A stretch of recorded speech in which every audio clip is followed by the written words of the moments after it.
రీసెంట్గా మీరు విజయవాడ ఆఫీస్ కూడా ఓపెన్ చేశారు. ఒక 10 డేస్ దాకా మీరు అక్కడే ఉన్నారు అనుకుంటా ఐ అవునండి. థింక్. ఏం అబ్జర్వ్ చేశారు సార్ మొత్తం? అంటే ఇప్పుడు ఎక్కువ హైదరాబాద్లో ఉంటారు మీరు. సో అక్కడ మార్కెట్ గురించి, అక్కడ మార్కెట్‌లో జరుగుతున్న పరిణామాల గురించి, సో మీరు కూడా అమరావతి ప్రాంతం తిరుగుంటారు. అక్కడ జరుగుతున్న వర్క్స్ గురించి, అవును. గవర్నమెంట్ ఎంత స్పీడ్‌గా ఫేజ్ 1 కంప్లీట్ చేయాలని చెప్పి ఆలోచనతో ఉందో క్లియర్ కట్‌గా అక్కడ అర్థమవుతుంది. సో యెస్ అండి. ఓవరాల్‌గా యెస్. మీకు ఏమనిపించింది సార్? ఓకే. అంటే ఇప్పుడు కంపేర్ చేసుకుంటే గవర్నమెంట్ పక్కన పెట్టినా మన సిటీ ఎలా ఇదివరకు వైజాగ్ అంటే విజయవాడ అంటే ఆ ఏరియా నుంచి ఒక 5 కిలోమీటర్లు, 10 కిలోమీటర్ల వరకునే మంచి వైబ్రెంట్ కనిపించేది. ఇప్పుడు నేను 40 కిలోమీటర్లు ట్రావెల్ చేశాము. నెప్పల్ నుంచి పామర్రు ఆ ఏరియాస్ అన్నీ ఒకసారి తిరిగొస్తే ప్రతి ఏరియాలో కూడా హైవేని బేస్ చేసుకునే కాకుండా లోకల్‌లో కూడా మంచి ప్లాట్లు సెట్ చేయడము, వాళ్ళకి ఒక చిన్న డెవలప్‌మెంట్ అయితే వచ్చేసింది. అంటే కంపేర్ చేసుకుంటే దీని యొక్క అర్థం చేసుకోవాల్సింది ఏంటంటే, జనాలు కూడా ఆటోమేటిక్‌గా హైదరాబాద్‌లాగా కొంచెం దూరం వెళ్లి ఉండడము, దూరం వెళ్లి ఇన్వెస్ట్ చేయడం జరుగుతుంది అక్కడ కూడా. ఒకప్పుడు ఏంటంటే కోర్ బెంజ్ సర్కిల్, సరౌండింగ్స్ ఆ చుట్టుపక్కల గొల్లపూడి గాని, సత్యనారాయణపురం గాని, ఈ చుట్టుపక్కల ఏరియాస్‌లో మాత్రమే ఇన్వెస్ట్ చేస్తేనే కరెక్ట్ అనుకునేవాళ్ళు. వాళ్ళకి కూడా ఒక ఐడియా వచ్చింది ఏంటంటే, కొంచెం దూరం వెళ్లి వాళ్ళు ఇన్వెస్ట్ చేసుకుంటే రూపాయి తక్కువొస్తది. ఇది మనకి ఫ్యూచర్‌లో ఉపయోగపడుతుందనే కాన్సెప్టు ఆహ్, ఇన్వెస్ట్‌మెంట్ హైదరాబాద్‌లో ఎక్కువుంటదండి ఎప్పుడు కూడా. హైదరాబాద్ ఇన్వెస్టర్లు బాగా ఎక్కువ. ఎప్పుడన్నా ప్లాట్‌ల్లో పెట్టాలంటే. అది కంపేర్ చేసుకుంటే విజయవాడతో ఇప్పుడు విజయవాడకి ఆ రకమైన కంటెంట్ వచ్చింది. అంటే మనం కూడా ఇన్వెస్ట్ చేయాలి. ఒకప్పుడు ఏమనుకునేవాళ్ళంటే మనకున్న ఇల్లు చాలు అనుకునేవాళ్ళు. ఇప్పుడు పిల్లల ఫ్యూచర్‌కి అట్‌లీస్ట్ ఒక చిన్న ప్లాట్ అన్నా తీసుకోవాలి అనుకునే మనస్తత్వం పెరిగింది. అది కొంచెం దూరంగా వెళ్ళినా మనకేం ఇబ్బంది లేదు. ఎందుకంటే వాళ్ళకి తెలిసిన వాతావరణం అదంతా. ఇప్పుడు వాళ్ళందరూ కూడా బైక్ మీద, కార్ మీద వెళ్ళిపోయే ప్లేసే. ఒక 20 కిలోమీటర్లు, 30 కిలోమీటర్లు, 40 కిలోమీటర్లు. సో, మన అనే దాన్ని యాడ్ చేసుకున్నారు వాళ్ళు. సో, దాన్ని బేస్ చేసుకొని మేము వెంచర్‌లో అక్కడ నెప్పల్‌లో గాని, పామర్‌లో గాని మంచి వెంచర్స్ మేము ప్రొడక్ట్ చేసాము. సో, ఈ ప్రాజెక్ట్ మేము ఫస్ట్ అనుకున్న దానికంటే ఎక్కువ రెస్పాన్స్ వచ్చింది. అంటే మేము స్లో రెస్పాన్సే వస్తదనుకున్నాము. బట్ కస్టమర్స్ నుంచి గానీ, అక్కడ ఉన్నటువంటి రియల్ ఎస్టేట్ పర్సన్స్ నుంచి గానీ మంచి రెస్పాన్స్ వచ్చింది. సో, 1000 మెంబర్స్ అలా వస్తారనుకున్న ప్లేస్‌లో 2000 మెంబర్స్ అసోసియేట్స్ రావడము, అంటే వాళ్ళు బిజినెస్‌ని ఇంట్రెస్ట్‌గా ముందుకు తీసుకెళ్ళడానికి ఇంట్రెస్ట్ చూపించడం, ఇవన్నీ చూస్తుంటే అంటే వాళ్ళకి బాగా తెలుస్తది పల్స్.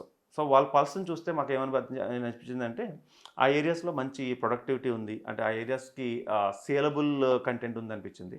సో, కంపేర్ చేసుకుంటే నెమ్మదిగా హైదరాబాద్ లాగే కల్చర్ అయితే రాబోతుంది దాంట్లో. అదోరి గ్రూప్ ఏ లక్ష్యంతోటి ఆంధ్రప్రదేశ్‌లో అడుగుపెట్టింది? అది ఎస్పెషల్లీ అమరావతి లాంటి ప్రాంతంలో ఏంటి మీ ఆలోచన ఏంటి? ఫ్యూచర్ అమరావతి ఏ విధంగా ఉండబోతుందనేది ఒక ఐడియాతోటి మీరు ఒక స్టెప్ తీసుకున్నారనుకోవచ్చు. ఎందుకు మేము ఇప్పటి వరకు మీరు చూసినట్లయితే మా ఇన్వెస్ట్‌మెంట్‌లు జాగ్రత్తగా అంటే స్ట్రాటజికల్‌గానే వెళ్తున్నామనమాట. అంటే ఒక ఇన్వెస్ట్‌మెంట్ పెట్టించాము అంటే కస్టమర్‌కి 5 ఇయర్స్ నుంచి 10 ఇయర్స్ లోపల ఒక మంచి రిటర్న్స్ రావాలనే వెళ్తున్నాం. లాస్ట్ 1 ఇయర్ వరకు మేము ఎందుకు ఎంటర్ అవ్వలేదు అంటే, ఒక స్టేబుల్ గవర్నమెంట్ లేకపోవడం గానీ, చుట్టుపక్కల ఉన్నటువంటి ఏదైతే ఫాల్ అప్రిషియేషన్ ఉండడం గానీ, ఇవన్నీ కూడా మేము దాంట్లో ఎంటర్ అవ్వడానికి ముందు వెనక ఆలోచించింది ఎందుకంటే, మేము ఎంటర్ అయిన తర్వాత ఒక ప్రాజెక్ట్ డీల్ చేసిన తర్వాత కస్టమర్‌కి అది కంపల్సరీ బెనిఫిట్ అవ్వాలి. అవుతుందా లేదా అనే దాంతో ఆగాం.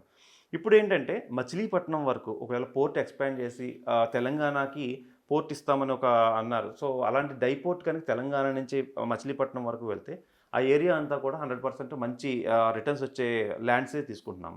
అండ్ అమరావతిని బేస్ చేసుకొని ఇవాళ కాకపోతే రేపైనా మాది టార్గెట్ అంతా కూడా 10 ఇయర్స్ విజన్ అండి. 10 ఇయర్స్ విజన్‌లో అమరావతిలో ఇన్వెస్ట్ చేసినా, లేదంటే ఈ మచిలీపట్నం రోడ్‌లో ఇన్వెస్ట్ చేసినా ఎవరికైనా ఒక రూపాయి అంటే లేదా వెస్ట్ బైపాస్‌లో ఇన్వెస్ట్ చేసినా వీళ్ళందరూ కూడా ఒక రూపాయికి రూ. 10 వచ్చేలాగే చాలా స్ట్రాటజికల్‌గా ప్లేసెస్‌ని సెలెక్ట్ చేసుకొని వెళ్తున్నాం.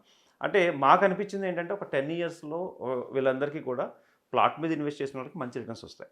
సో, ఆ టైంలోనే మేము ఎంటర్ అయ్యాము యాక్చువల్‌గా చెప్పాలంటే. సో ఓవరాల్‌గా మంచి రెస్పాన్స్ అయితే వచ్చిందంటారు. వచ్చిందండి. మంచి రెస్పాన్స్ వచ్చింది. ఓకే. సో ఓవరాల్‌గా మనం తీసుకున్నామండి సార్ గుంటూరు, విజయవాడ, ఓకే. అమరావతి ఈ ట్విన్ సిటీస్ మొత్తం. ఎప్పటికైనా సరే ఈ రోజు కాకపోయినా రేపటికైనా సరే ఈ ప్రాంతం అంతా కలిసిపోయే ప్రాంతమే. ఇది ఏదైతే ఈ గుంటూరు, విజయవాడ, అమరావతి ఉందో ఒక 50 కిలోమీటర్స్ పరిధిలో ఏదైనా ఇన్వెస్ట్‌మెంట్స్ అంటే తక్కువలో ఇప్పుడు వస్తాయి. ఆ తర్వాత కొనాలన్నా కొనలేము. ఈ టైంని కొంచెం ఒక 10 ఇయర్స్‌ని ఒక అటు పెట్టుకొని హ్మ్. లాభాల కోసం ముందుకెళ్తే ఎలా ఉంటదంటారు మీరు? ఆహ్, నేనేమంటున్నానంటే అంటే నేననేది సత్తెనపల్లి ఫర్ ఎగ్జాంపుల్ నర్సరావుపేట అది కూడా డిస్ట్రిక్ట్ అయింది. ఇటు బాపట్ల, మళ్ళీ అటు తెనాలి ఇలా ఒక రౌండ్ 50, 60 కిలోమీటర్స్ పరిధిలో. అవును. సో, ఇన్వెస్ట్ చేసే వాళ్ళకి ఫ్యూచర్ ఎలా ఉంటుందని నా అంటే మీరన్నట్టు సత్తెనపల్లి గాని, బాపట్ల గాని నెక్స్ట్ వచ్చేసి ఈ ఏరియాస్ అన్నీ కూడా రేడియల్ రోడ్స్ రాబోయే దాంట్లో కనెక్ట్ అవుతాయండి. Yes sir. 100%. ఇప్పుడు కంపల్సరీ విజయవాడ రేడియల్ రోడ్లు గాని, లేదా వేరే రేడియల్ రోడ్లు వచ్చినప్పుడు మీరన్న ఈ ప్రతీది కూడా టచ్ చేసుకుని వెళ్తది. హ్మ్. ఒకవేళ రైల్వేలు ఇప్పుడు రాకపోయినా కూడా రేడియల్ రోడ్లు లేదంటే గ్రీన్‌ఫీల్డ్ హైవే అయితే టచ్ చేస్తది. హ్మ్. ఈ సత్తెనపల్లి ఏరియాని గానీ, గుంటూరులో కొన్ని ఏరియాస్‌ని గానీ, ఇవన్నీ కూడా గ్రీన్‌ఫీల్డ్ హైవేలు అయితే టచ్ చేసుకు వెళ్తాయి. సో, ఎప్పుడు వరకు నేను కొంచెం హోల్డ్ చేయమంటున్నానంటే, ఈ గ్రీన్‌ఫీల్డ్ హైవే ఒక్కసారి అనౌన్స్ అయిపోయిన తర్వాత స్ట్రాటజికల్‌గా రన్ అవ్వడానికి టైం పడతది. 1 ½ ఇయర్, 2 ఇయర్స్ టైం పడతది. ఈ టైం లోపల వీళ్ళు ఎవరైనా ఇన్వెస్ట్ చేసుకోగలిగితే మంచి రిటర్న్స్ వస్తాయి. కానీ దాన్నే ఊహించుకొని అప్పు తెచ్చి అయితే చేయొద్దంటున్నాను. అంటే ఎక్స్‌ట్రా అమౌంట్ ఉంటే మాత్రం మంచిగా పెట్టుకోగలిగితే ఈ గ్రీన్‌ఫీల్డ్ హైవే వస్తది కాబట్టి పెట్టుకోవచ్చు. కానీ ఒకటి చెప్పబోతున్నాను ఏంటంటే ఒక 2 పాయింట్స్ ఉంటాయండి. నా దగ్గరున్న డబ్బు 10 ఇయర్స్‌లో ఎంత అవ్వాలనుకుంటున్నానో నాకు ఒక గోల్ ఉంటే, దాన్ని బట్టి బేస్ చేసుకోవాలి. అంటే చాలామందికి చాలా సార్లు ల్యాండ్స్ ఉంటాయి, ప్లాట్స్ ఉంటాయి, ఇవన్నీ ఉంటాయి కదా! ఎక్స్‌ట్రా అమౌంట్ ఉన్న వాళ్ళని మీరు చెప్పినట్టుగా ఈ ఏరియాస్‌లో ఇప్పుడే ఇన్వెస్ట్ చేసుకోమంటా. కానీ అదే ఫస్ట్ ఇన్వెస్ట్‌మెంట్ గాని, సేవింగ్స్ అంతా పెట్టి చేసుకునే దానికైతే ఇప్పుడు వద్దని చెప్తా. మీరు ఓకే. చెప్పిన ఈ ఏరియాస్ ఇప్పుడే ఎంటర్ అవ్వద్దు అంటున్నా. హ్మ్. ఎందుకంటే టైం పడుతుంది దానికి. లేదు నా దగ్గర ఆల్రెడీ అమౌంట్ ఉంది. చాలా మందికేంటంటే ఏదో ఒక ప్రాపర్టీ అమ్మితే వస్తుంది. ఒక రూ. 1,00,000 రూ. 1,00,00,000 నుంచి 2,00,00,000, 3,00,00,000 వస్తది కదా! అలాంటి వాళ్ళు స్ట్రాటజికల్‌గా కొన్ని కొన్ని ప్లేసెస్‌లో గుంటూరు సైడ్ కొంచెం, ఓకే. నెక్స్ట్ వచ్చి అమరావతి సైడ్ కొంచెం, విజయవాడ సైడ్ కొంచెం అలా ప్లాన్డ్‌గా స్ట్రాటజికల్‌గా వెళ్ళొచ్చు. వెళ్తే అది 100% మంచి ఫ్రూట్స్ ఇస్తుంది ఇన్ ఫ్యూచర్‌లో.